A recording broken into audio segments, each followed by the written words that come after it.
सरकारी नोकरीत असलेल्या महिला अधिकाऱ्याकडून आंदोलन मागे घेण्यासाठी तब्बल 10 लाख रुपयांची खंडणी मागितल्याचा धक्कादायक प्रकार पन्हाळा तालुक्यात उघडकीस आलाय.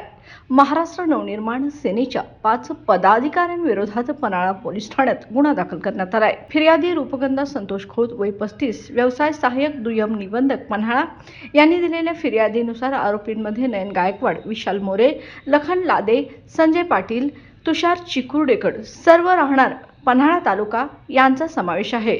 आरोपींनी जिल्हा सहनिबंध कार्यालयाकडे 2021 पासून झालेल्या तुकडाबंदीतील दस्त तपासणी संदर्भात निवेदन दिले होते. त्यानंतर कार्यालयावर कुलूप ठोकण्याच्या धमक्या देऊन स्थानिक वृत्तपत्रामध्ये आंदोलनाच्या बातम्या छापल्या. याचाच आधार घेत फिर्यादीवर दबाव आणून प्रकरण मिटवण्यासाठी 10 लाख रुपयांची मागणी करण्यात आली. यानंतर आरोपी नयन गायकवाड व लखन लादे यांनी फिर्यादीस पन्हाळा शासकीय विश्रामगृहात तडजोडीसाठी बोलवले. आरोपी लखन लादे याने तडजोडीअंती वारंवार 2 लाख रुपये देण्याची मागणी केल्याचे फिर्यादीत तक्रारीत नमूद केले.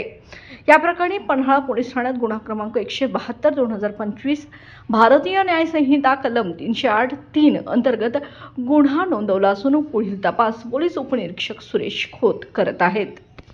तारा न्यूजसाठी प्रतिनिधी शाहबाज मुजावर, पन्हाळा.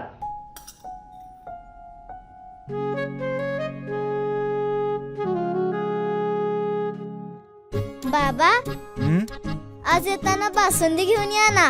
अगं, कालच आपण आईचा वाढदिवस होता म्हणून आणली होती ना. ऐकलं, गोकुळची बासुंदी पुन्हा खावीशी वाटतेय. खरं सांगू, मलाही खावीशी वाटतेय. पुन्हा पुन्हा खावीशी वाटणारी गोकुळ बासुंदी.